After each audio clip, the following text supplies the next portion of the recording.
Amigos de Buena Fuentes, es un honor estar otra vez de nuevo con ustedes. En esta ocasión voy a tener el honor de entrevistar, primero que nada, a un gran ser humano, a un gran caricaturista que tiene una gran trayectoria.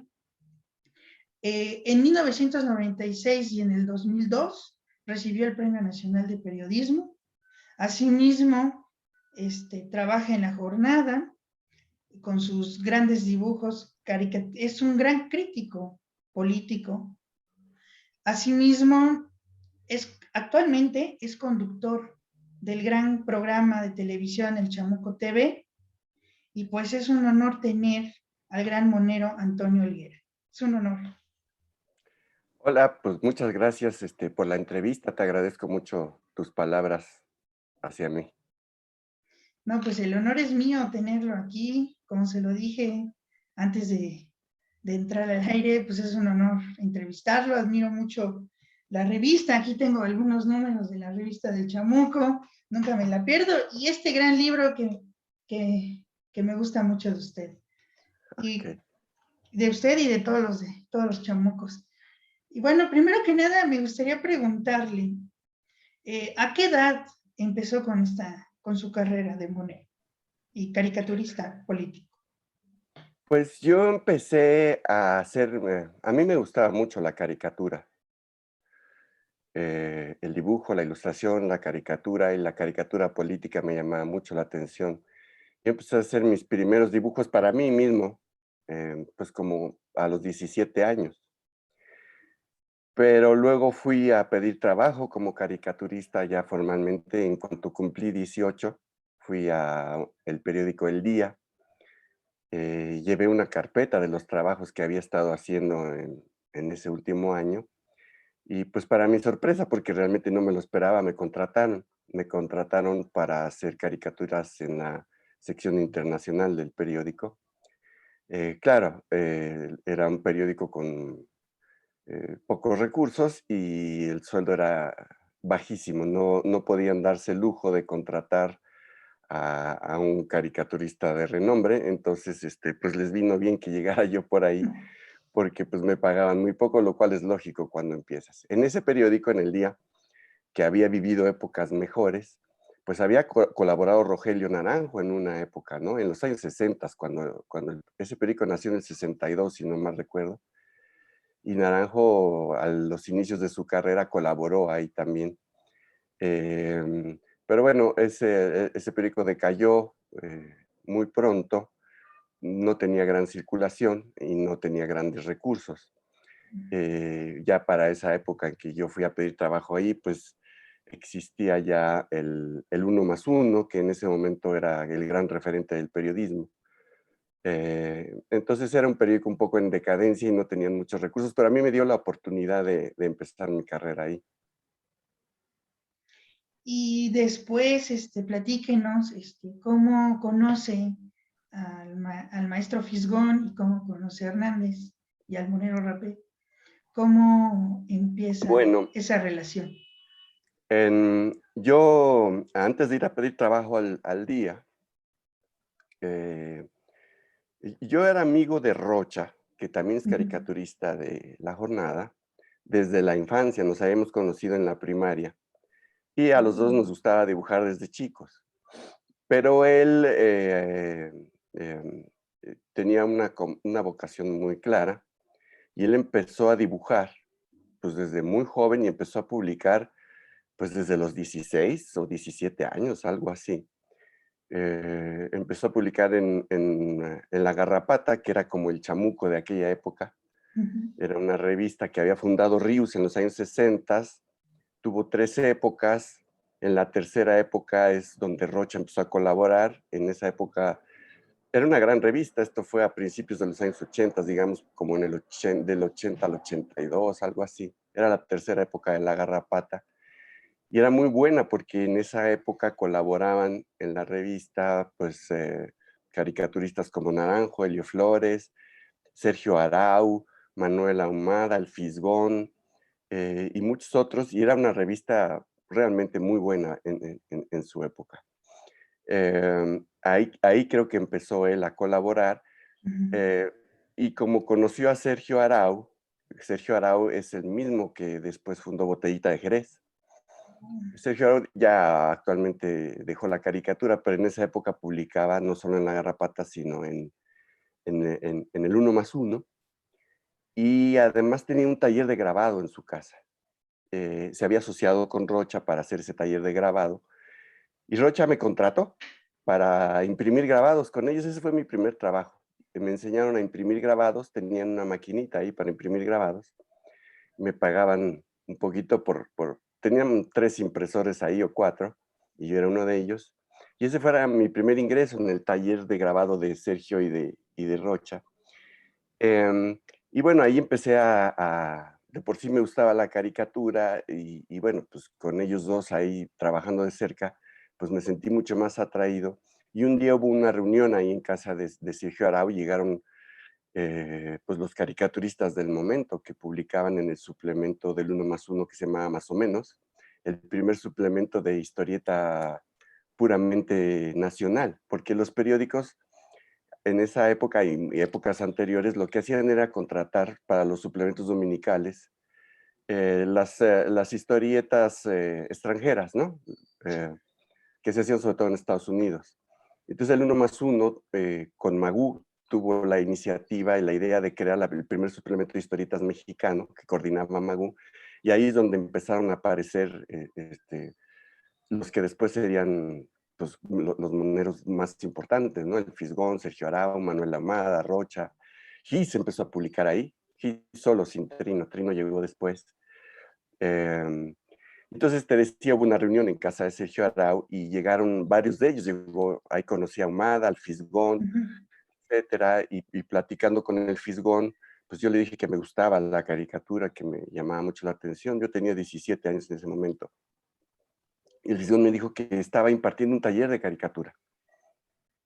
Y me invitó a sumarme a ser su alumno. Y sí, lo hice. Empecé a ir a su taller, que era los sábados, y aprendí mucho con él. Cuando fui a pedir trabajo al día, ya había cumplido 18 y ya sabía mucho, al menos teóricamente, por lo que me había enseñado el Fisgón. Em, Fue después el propio Fisgón el que me propuso para que entrara yo a la jornada, unos años después, cosa que sucedió, eso fue en 1985. Y bueno, ahí conocí a Magú, no lo conocía hasta ese momento, creo. Y empecé a conocer a mucha gente en la Claro. jornada.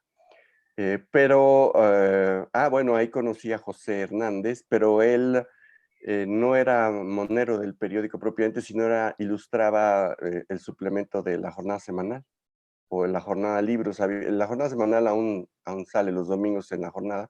La jornada libros no, era un suplemento que era específicamente sobre libros. Y creo que él ahí hacía ilustración. Ahí lo conocí, pero no nos tratamos.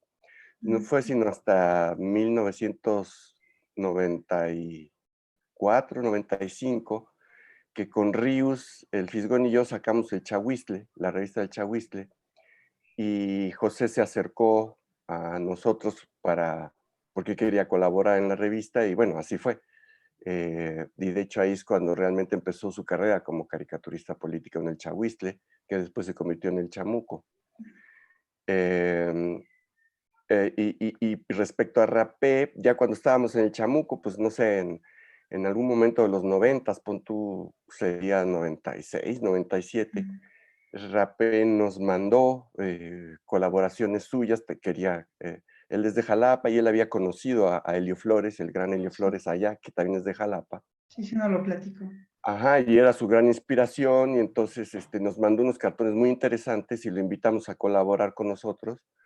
Y bueno, fue muy afortunado porque hoy en día Rapé es el director del Chamuco Sí. eh, y pues conductor del Chamuco TV y creó este personaje sensacional que es el trovador transgénero, que ha sido toda una... Yo le dije a Rapé hace unos meses, le dije que pues prácticamente estaba creando él su propio género de caricatura. Es Em, no es que no nadie haya hecho humor cantando o haciendo música, no lo Ujú. inventó propiamente él, pero él le ha dado un cariz muy especial. Sí, Y entonces, bueno, Rapé empezó con nosotros, empezó en el Chamuco, y José Hernández también. eh, eh, Patricio también, por cierto. Patricio también. no. Patricio publicaba ya desde antes, ya venía publicando en las Historietas, el suplemento que era el sucesor del Más o Menos, en la jornada. Pero en el Chamuco, pues Patricio también ahí floreció, digamos, ¿no? El Chamuco ha Sí. sido pues el semillero y la escuela de caricaturistas que hoy en día son importantes. No, pues me parece muy interesante la historia, por eso la quería preguntar, porque pues yo admiro mucho a todos Bueno, ustedes. del Chamuco también surgió Cintia Bolio, que es Sí, prácticamente la única caricaturista mujer hoy en día, la única caricaturista política abiertamente feminista. Ella ha sí, hecho de su trabajo su causa. También tiene su sección en el Chamuco TV. sí, también. Yo lamentablemente siento mucha hostilidad hacia ella. Hay mucha gente que le disgusta el tono de su trabajo. Pero bueno, pues es que el feminismo puede ser agresivo a veces y puede no gustarnos mucho a los machines, pero yo estoy convencido de que pues nos tenemos que aguantar y escuchar a las mujeres. Y entonces pues ahora Cintia tiene un espacio con nosotros para decir sus cosas, para presentar su trabajo y su punto de vista feminista, a la cual realmente a mí me gusta mucho. No, y yo comparto también ese punto de vista con usted, porque lo que le estaba comentando, yo admiro mucho a todos, incluyendo a Cintia. Me parece, incluso su parte que se haya integrado con ustedes, me parece muy importante, porque eso enriquece la pluralidad de ideas y sobre todo el feminismo, que es un tema que provoca discusión, debate, pero que muchos no lo ponen sobre la mesa y creo que eso habla muy bien del programa y de todos ustedes. Gracias. Entonces, me parece muy interesante la historia. También Rapel nos contó esa parte de cómo los conoció. Mencionó que usted fue un gran maestro, estricto, pero un gran maestro. Y eso es como debe de ser un buen maestro. Y ya por último, para ya pasar al tema que le había comentado que me gustaría platicar con usted, ¿qué personaje, y esta pregunta se le hizo al Monero Rapel, qué personaje de la 4T le ha costado dibujar? Bueno, obviamente al propio López Obrador. A ver, este es un tema importante porque Ujú, luego a mí o a nosotros, el grupo, nos critican porque lo criticamos poco, muy poco. ok, Y sí, yo te voy a ser sincero, a mí me cuesta trabajo hacer una caricatura de él. Las he hecho, escasas, porque a grandes rasgos y en general estoy de acuerdo con él. Eh, en algunas cosas no. Justamente hablando del tema de feminismo y las mujeres, me parece que, por ejemplo, ese es un tema en donde siento que se equivoca, o al menos tiene una visión demasiado limitada. Es decir, ujú. em, esas son las cosas que yo critico de él, pero son pocas porque en general estoy de acuerdo. Ahora bien, em, luego hay gente que nos cuestiona diciendo que la caricatura está para cuestionar y criticar y ridiculizar al poder, Sí. que está mal que nosotros ahora con él no lo hagamos o lo hagamos muy poco. Bueno, lo que pasa es que esa es una visión mal enfocada. Es decir, sí, él está en el poder, es el presidente, pero a ver, es un régimen, si cabe la expresión, de oposición, porque tiene en contra. Y tú me decías hace rato que habláramos de América Latina. Es decir, para ver el gobierno de López Obrador no puedes prescindir de la historia de los gobiernos progresistas en América Latina, de lo que les ha pasado, empezando, por ejemplo, Sí, eh, por el de Jacobo Arbenz en Guatemala en los años 60, que fue derribado con un golpe de Estado, por el de sí, Salvador Allende en Chile, que fue derribado por un sí, golpe de Estado, eh, y por, más recientemente, por el de Dilma Rousseff, que fue derribado por un golpe legalista, sí. pero golpe al fin, por el El de de Evo, Correa, el de Evo. el de Evo Morales, que fue derribado por un golpe de Estado, el de Zelaya en Honduras. A ver, los gobiernos de izquierda, sobre todo en América Latina, son asediados y derribados. Tú no puedes ver al gobierno de López Obrador sin contemplar ese panorama completo. y existe un operativo ya puesto en marcha desde hace un buen rato para hacerle lo mismo a este gobierno, para desgastarlo, para minarlo, para hacerlo fracasar y eventualmente hasta para tirarlo. Si no ves a este gobierno desde ese punto de vista, que incluye la historia de toda América Latina, te estás equivocando. Entonces, sí, el poder hay que criticarlo, pero el poder no nada más es el poder político. El poder también es el poder económico, el poder mediático. Y ese también lo criticamos y lo hemos criticado siempre y yo no he dejado de criticarlo. Sí, yo ahora critico muchísimo menos que antes al poder político, al gobierno, al presidente. ¿Por qué? Pues porque yo quería que tuviéramos este gobierno. Todo el trabajo que hice años anteriores criticando a los gobiernos de PRI y PAN era justamente para que pudiéramos llegar a tener un gobierno como este. Sería incongruente y hasta estúpido que yo me siguiera de largo diciendo es que hay que criticar al gobierno y me dedicara a golpear a este gobierno y me sumara con eso a la campaña de descrédito que han montado los medios de la derecha. Entonces, para mí la congruencia como monero de izquierda que quería que tuviéramos un gobierno así es cuidar mi crítica hacia ese gobierno. Critico Claro. algunas cosas que no me gustan, pero en general, así en general estoy muy de acuerdo con lo que hace el presidente López Obrador. Y yo, bueno, Entonces, a mí me cuesta trabajo hoy en día criticarlo o caricaturizarlo a él, justamente a él, porque es una figura con la que simpatizo. Entonces eso me cuesta que mucha gente me critique o nos critique a nosotros porque no nos metemos con él, pero yo creo que esa crítica es torpe, sí, infundada y muy limitada.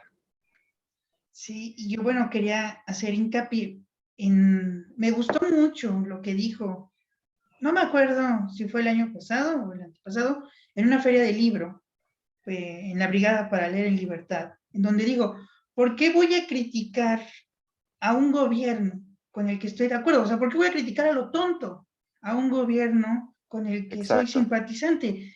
Y eso yo, la verdad, lo comparto mucho con usted. Y, y es importante dejarlo claro porque a usted lo han criticado mucho y los criticaron esta oposición rancia por tener una foto con el presidente López Obrador, donde sale Ujú. usted, José Hernández y Pedro Miguel, si no me equivoco, y el Fisgón. Sí, sí, Y así es. fueron súper criticados. Pero la verdad, en mi juicio, y se lo quiero decir, ahorita que estamos platicando de esto, pues realmente es normal porque yo supongo que eran amigos del presidente antes de que fuera presidente. Mucho antes. Es decir, amigos y compañeros de causa. Es decir, al presidente lo conocimos desde los años 90. Yo al menos lo conocí desde los años 90, cuando encabezó aquellas protestas en Tabasco por el Sí, daño que hacía Pemex a las tierras de los campesinos en Tabasco, que bloquearon pozos petroleros, incluso a él lo golpearon y encarcelaron a varias personas. Luego, cuando hizo el éxodo hacia la Ciudad de México, denunciando el sí, fraude que impuso a Roberto Madrazo en la gubernatura, etcétera. Lo conocemos desde hace mucho. Hay una afinidad ideológica y política. Este, nos hemos visto mucho, hemos comido mucho con él. Yo he comido con él en su casa de Villahermosa y él ha venido a mi casa a comer y hemos comido en muchos lugares, entre ellos Palacio Nacional. Entonces hay una historia larga. Hemos comido con él en casa del Fisgón, hemos comido en muchos lugares, nos hemos visto mucho y hemos platicado mucho con él y existe esta afinidad. Entonces, claro, la cosa es que ahora él es presidente y entonces ven unos caricaturistas que van a comer con el presidente y se escandalizan y dicen qué barbaridad, que, a ver, no es un presidente como los anteriores. Yo jamás habría ido a comer con Peña Nieto, Calderón, no, Salinas, el que sea. Ni ellos me hubieran invitado, ¿no? Sí, no, es decir, lo que estas críticas que nos hacen no ven o no quieren ver es que en 2018 hubo un cambio de régimen claro, y que este presidente llegó a la presidencia gracias a un respaldo popular enorme porque él empezó su carrera como dirigente social, no como un burócrata. Sí, los presidentes que hemos tenido son burócratas y tecnócratas que se formaron estudiando doctorados en Harvard y no sé dónde demonios, y sí, hicieron su carrera en escritorios de secretarías de Estado. Este es un líder social. Es decir, si no quieren ver la diferencia entre este presidente y los anteriores, es porque están ciegos. Yo no estoy Sí, ciego, y yo sí lo veo, yo sí sé quién es este señor, y sí sé qué significa su llegada al poder. claro, ¿Me explico? sí, Ahora, como te decía, me parece muy importante que si se va a eh, juzgar a este gobierno y someterlo a crítica, no se pierda de vista lo que te dije hace un rato, que México es parte de Latinoamérica, que sí, los gobiernos progresistas en Latinoamérica son objeto de asedio, de golpes de Estado, y son pocos los que resisten. Resiste Venezuela, o Cuba, pero al costo de estar aislados y bloqueados, ¿no? sí, Los dos países están bloqueados económicamente. Venezuela ya no puede vender su petróleo, les han provocado a las dos naciones una crisis económica severa, eh, y esto viene de Estados Unidos, porque Estados Unidos no admite gobiernos de izquierda en América Latina, y cuando los hay y resisten como Cuba o Venezuela, están aislados, bloqueados y sometidos a agresiones permanentes, a ataques permanentes desde el propio gobierno de Estados Unidos, desde la OEA, desde los gobiernos de derecha de América Latina, están sometidos hasta asedio militar. Entonces, a ver, si no vemos eso, pues entonces no estamos viendo nada. Yo creo que eh, por eso para mí es tan importante recuperar la visión de América Latina, porque la hemos perdido, sí, porque los gobiernos neoliberales que hemos tenido en México durante más de 3 décadas, a propósito, se olvidaron de América Latina y voltearon la mirada del gobierno y de la sociedad y de los medios y de todo hacia Estados Unidos, con el pretexto de que somos socios comerciales y grandes amigos y la ujú, madre, todo es hacia Estados Unidos y olvidamos América Latina. Claro, porque pues ellos, ese es parte de su proyecto, el proyecto neoliberal. Todos los claro, países que adoptan el modelo voltean a Estados Unidos, pero más aquí que estamos pegados a Estados Unidos.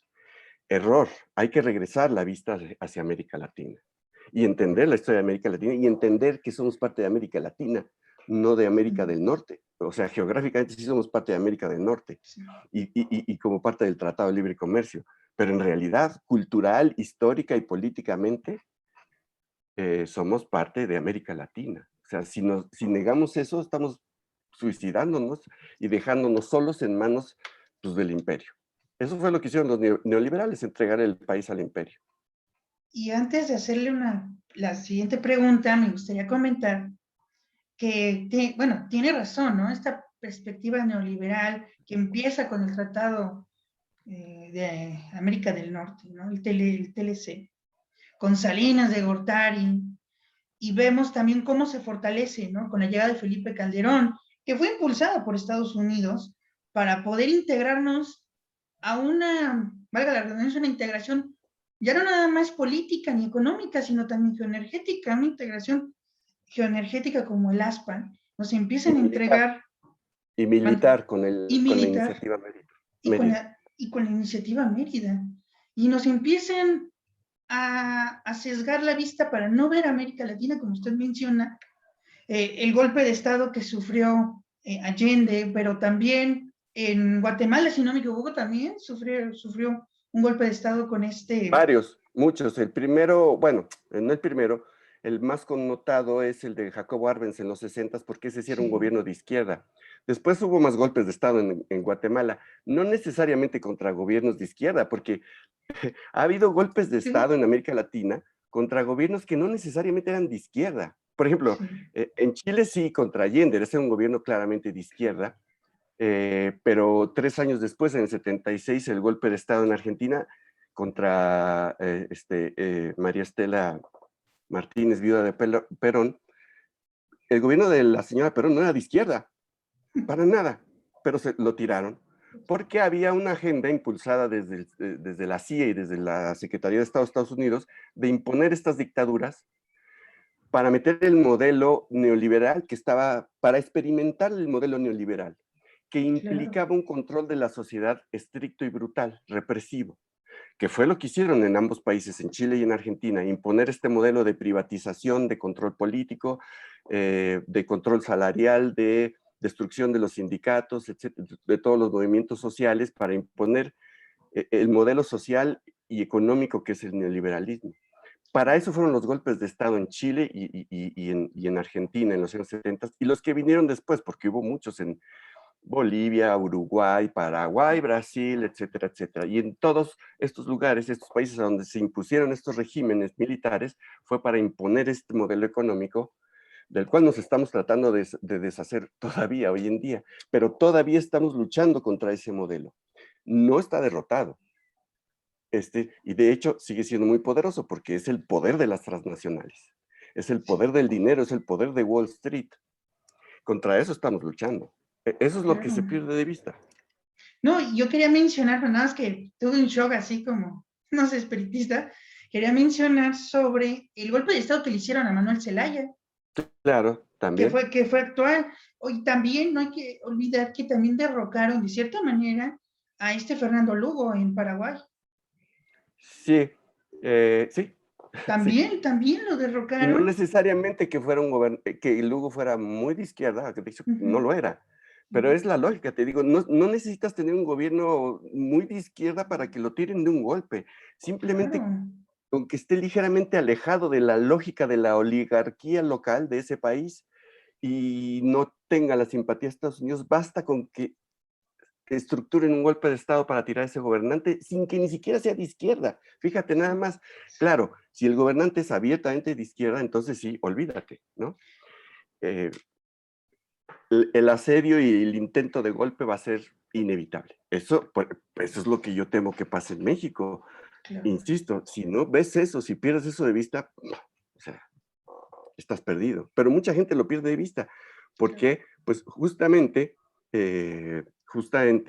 porque se nos hizo olvidar América Latina, porque se nos hizo nada más mirar a Estados Unidos, estar expectantes de Estados Unidos, esperar todo de Estados Unidos, no solo económicamente, que sí, económicamente nos amarraron a Estados Unidos, sino culturalmente, políticamente, ideológicamente, todo, estamos pendientes de Estados Unidos, todo el tiempo estamos volteando a Estados Unidos. Y ya no volteamos a América Latina. Y lo que los neoliberales nos enseñaron es a despreciar a América Latina. ¿Te das cuenta qué Sí, cosa tan horrible? Pero América Latina somos nosotros mismos. Es un desprecio a nosotros mismos. claro.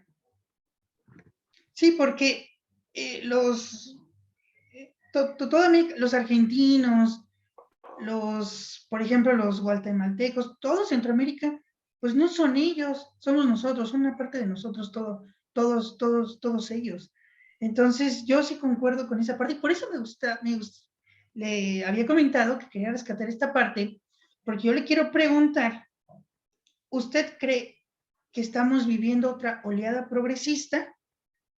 Porque estamos bien, pero aquí lo malo, y aquí va otra pregunta que va emanada, ¿qué opinan de las elecciones en Perú? Que puede ganar Pedro Castillo, pero también hay posibilidades de que hagan un fraude y que gane Keiko Fujimori, un apellido con sinónimo de corrupción.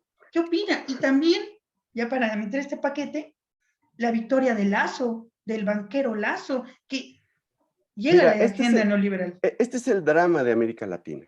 O sea, el problema más no solamente es de México, que México se olvidó o nos obligaron a dejar de voltear hacia América Latina. Es decir, en los propios países de América Latina, América Central y América del Sur,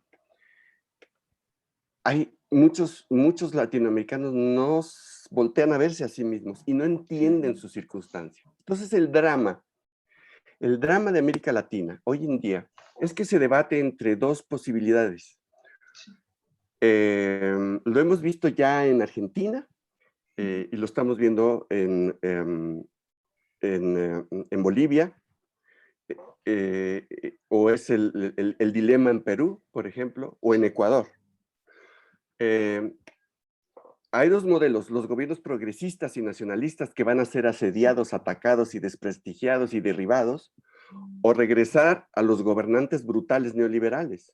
Después de Kirchner en Argentina, los argentinos decidieron otra vez votar por un neoliberal y entonces llegó el señor Macri, que fue un desastre, porque regresan a volver a imponer a fuerza las políticas depredadoras económicas, empobrecen a la gente, arruinan la vida de la gente, y sumen a la economía del país en un desastre, excepto para las élites, por supuesto, que eso sí viven sin problemas.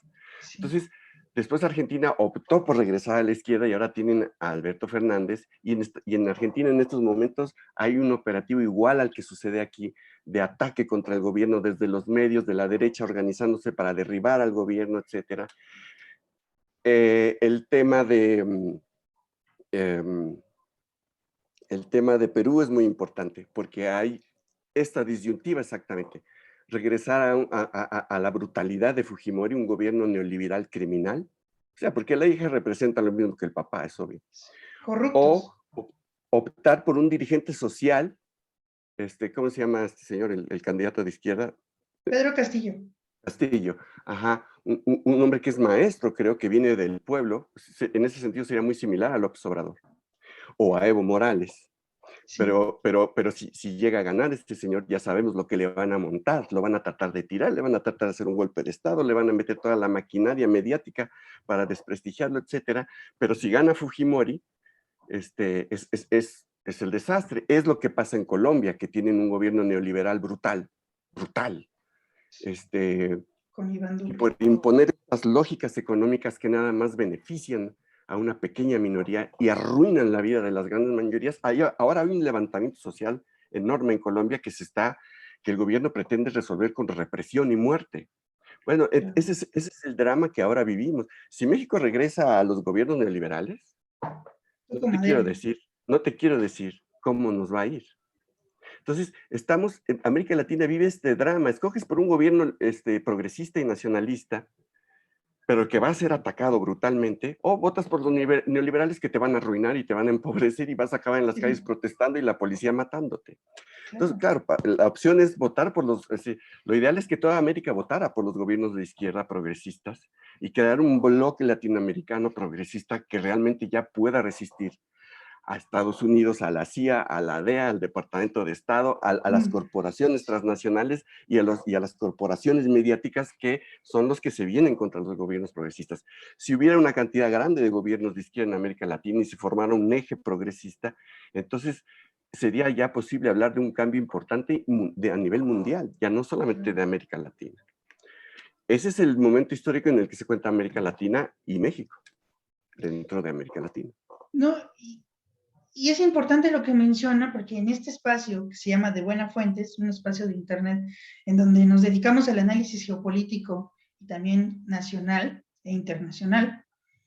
He tenido argentinos, especialistas como Sebastián Salgado, el rapero Daniel De Vita, en donde hemos tocado estos temas, en donde Argentina, como usted señala, pues está viviendo lo mismo para poder derrocar a Alberto Fernández, pero no es tanto derrocar a Alberto Fernández, sino a Cristina de Kirchner, que es la vicepresidenta y que es la que más pesa, que es la que quieren derrocar. Sí, claro, es la figura de referencia, porque Claro, el giro hacia la izquierda en Argentina, y una izquierda muy moderada, muy moderada, es rara cuando también. llegó a la presidencia su marido, que ya falleció, Néstor Kirchner, y luego cuando ella lo sucedió, ahí es cuando Argentina giró hacia la izquierda, muy moderadamente, Sí. pero eso fue suficiente para poner como lo mismo que está pasando aquí, para poner histéricos a los capitales nacionales y al imperio. Entonces, sí, la figura a destruir desde hace mucho rato ha sido Cristina Kirchner, la han querido meter a la cárcel, como han tratado de meter a la cárcel a Correa en Sí. Ecuador, etcétera. Como metieron a la cárcel a Lula en Brasil, ¿no? El tema de Brasil no lo habíamos mencionado, pero también es súper importante, ¿no? Y mira, derrocaron el gobierno de Dilma Rousseff y metieron a la cárcel a Lula. Sí. Lula ya salió y acaba de demostrarse que las acusaciones con base en las cuales lo metieron a la cárcel eran montajes, eran falsos. Entonces la Sí. derecha no repara en cualquier cosa que tenga que hacer para derribar un gobierno progresista, incluso inventarle delitos a un expresidente, sea el caso de Correa, sea el caso de Lula. Si regresa a la derecha, a México van a querer meter a la cárcel a López Obrador, y le inventan cualquier delito, como se lo inventaron a Lula, ¿no? O como se lo quisieron inventar a Cristina Kirchner o a Correa. Entonces, pues es así. Es decir, la historia se repite en cada uno de nuestros países. Por eso te digo que voltear a Estados Unidos no sirve de nada. Lo que sirve es voltear a América Latina y ahí vamos a encontrar muchos espejos. Ahorita mismo, el espejo de México es Argentina, Sí, pero también es Perú. sí, también Perú. Digamos, Perú es México en 2018, No, ¿no? y también, mi estimado Alguera, también un espejo que yo veo muy importante es Colombia, porque se Claro, están abriendo el panorama para que pueda ganar la izquierda con Gustavo Petro. O sea, podemos ver un escenario como yo le he bautizado el momento AMLO, ¿no? Que puede así es. ganar Petro. Puede ser, pero a mí me da mucho temor Colombia porque como ahí se produce la mayor parte de la cocaína Sí, del mundo, los Estados Unidos no combaten a la droga, como dicen hacerlo, sino que la consumen alegremente y la necesitan claro. para adormecer a su sociedad. No creo que Estados Unidos realmente quiera perder el control del cultivo de cocaína. Entonces, estos gobiernos que hay ahí en Colombia, Duque, su antecesor, todos los gobiernos colombianos que son de derecha, son narcogobiernos vinculados y controlados por Estados Unidos. Y el tema de la droga y la presencia de la DEA en Colombia es fundamental, porque los consumidores de esa droga son los estadounidenses y la DEA no combate la droga, la administra el tráfico de la droga. Y yo no creo realmente que Estados Unidos quiera que haya un cambio de régimen en Colombia. O sea, lo que se puede venir para Colombia es muy terrible. Es decir, es la sociedad colombiana ya queriendo girar como nosotros, como Argentina, como hacia la izquierda, y el imperio enfermo y drogadicto imponiendo sus condiciones a sangre y fuego. Ese es el drama de Claro. América Latina. No, sí tiene razón. Ya para ir cerrando, para ya no quitarle más su tiempo. ¿Usted cómo ve Brasil? Ahorita que lo mencionó, porque no he tocado mucho a Brasil con mis otros Ah, entrevistados. ese era otro ejemplo que te decía. Después de tener los gobiernos progresistas de Lula y de Dilma, este, hay un golpe de Estado, se derriba al gobierno de Dilma, se mete a la cárcel a Lula y se impone, bueno, llega electo, fíjate, ese es el terrible drama, Sí, un gobierno de un fascista, un exmilitar fascista, ultraderecha. ¿Y qué pasa? Bueno, ahora Brasil es un desastre, como lo mismo de Macri en Argentina. Es decir, se empeñan en volver a imponer el modelo neoliberal a sangre y fuego, como lo hicieron desde los años 70 en nuestra América Latina, pero ese modelo ya está agotado. Ese modelo ya destruyó a nuestros pueblos, ya empobreció a la gente, ya se sabe que no es una promesa de una sociedad mejor, sino es un robo, es una política de saqueo que beneficia a una minoría muy pequeña. Y la gente ya está hasta el gorro. Ahí está Colombia, ahí sí. está Colombia. Entonces, pues También eso. Chile, Sí, claro, por también supuesto, Chile. Chile. Sí, sí, sí, ahí está Chile Hubo, también. ahorita se pausaron las marchas, El pero COVID van a pausó, surgir.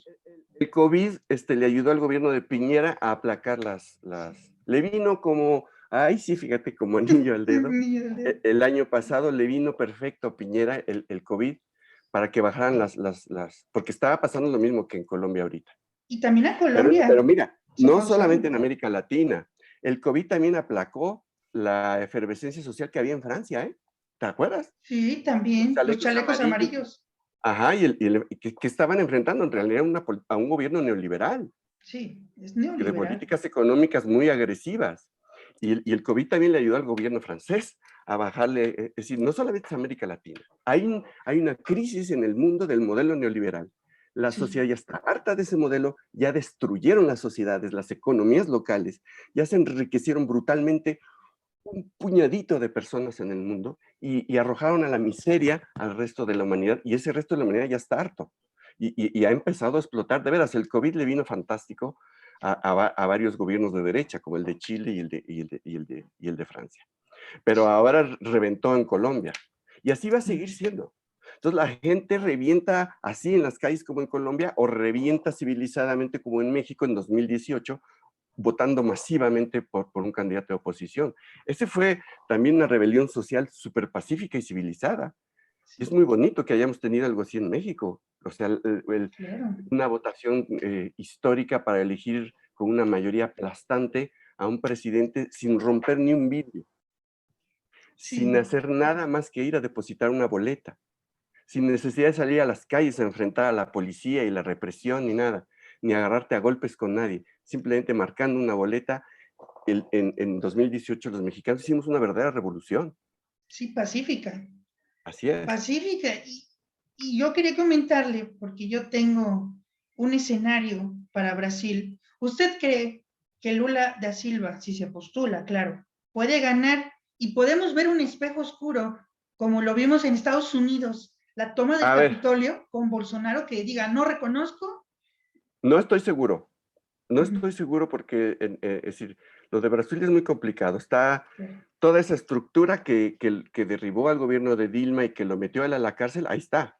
sí. Y eso es el poder económico, buena parte del poder político, es la derecha, son los medios de Claro. comunicación y son estos evangélicos que han penetrado tanto la sociedad brasileña y hasta la clase media, no solamente en niveles de clase baja. Entonces, y la influencia de estos evangélicos brasileños es de ultraderecha, pues es Bolsonaro. Ellos son los que apoyan a Bolsonaro. Entonces, no estoy seguro. O sea, a mí me encantaría que regresara a la presidencia Lula. Yo creo que tiene un respaldo social enorme y después de que lo encarcelaron, quizás tenga un apoyo, sea el efecto desafuero de López Obrador, ¿no? Claro. Pero realmente no lo sé porque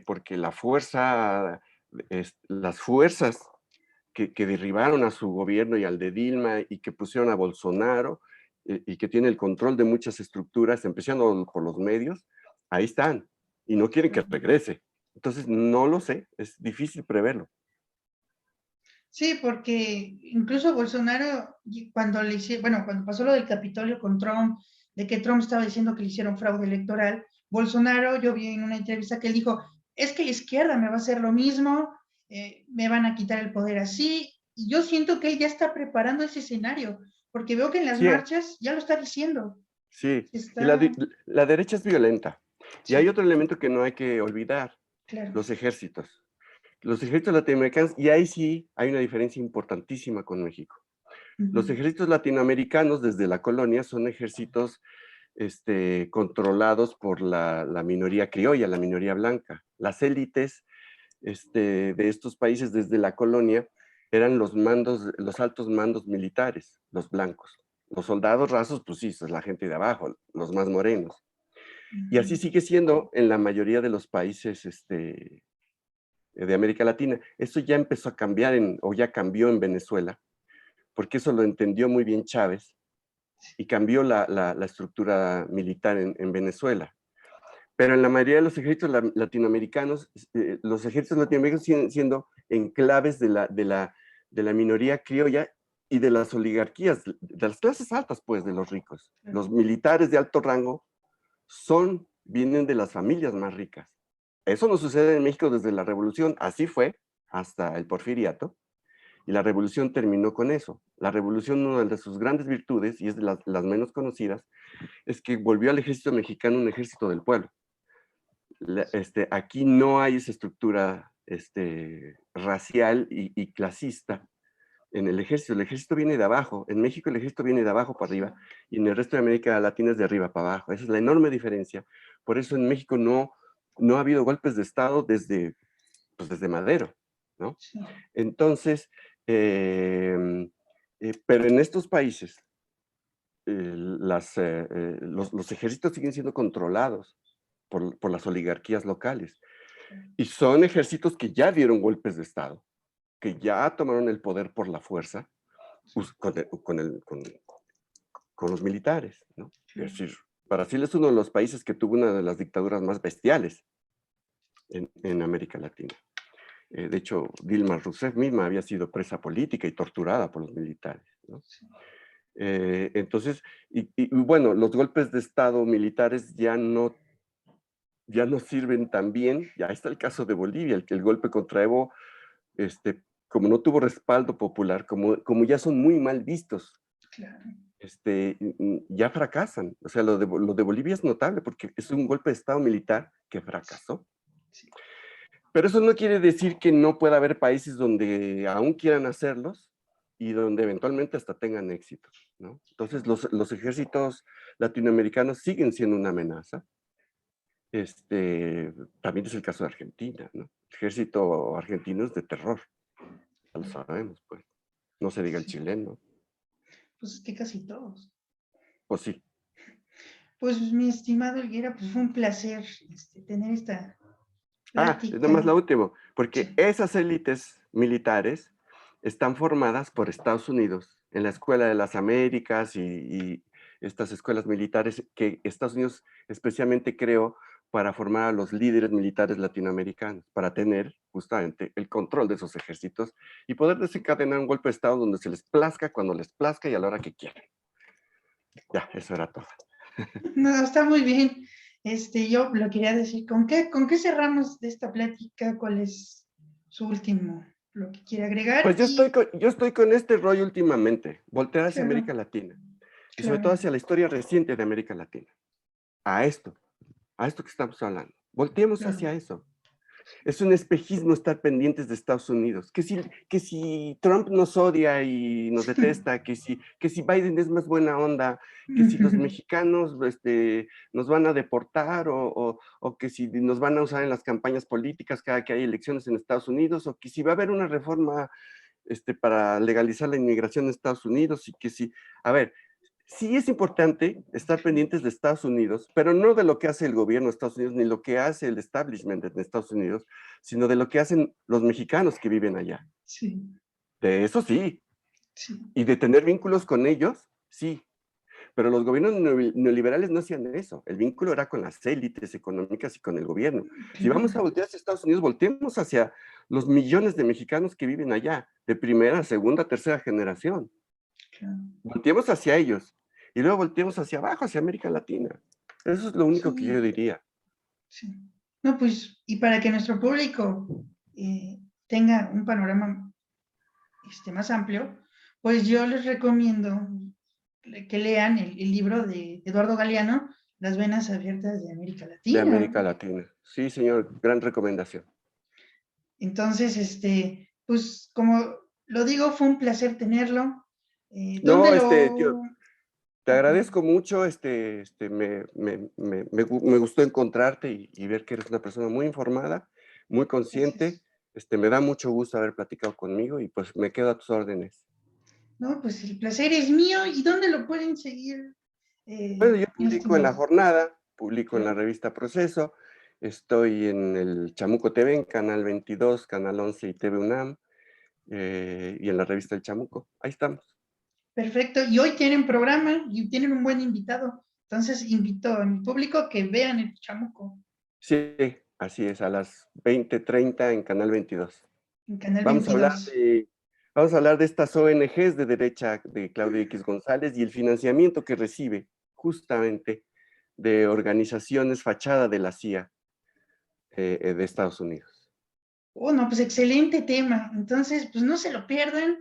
Y por cierto, el Chamuco, el otro programa en donde sale José Hernández como bola de cristal, excelente. Y usted vestido, me encantó ese programa y no se lo pierdan tampoco si no lo han visto. Ahí Entonces, están, ahí están en YouTube todos los programas. lo vamos a dejar en el link del video para que vayan al Ah, Chamuco. excelente, me parece Perfecto. muy bien.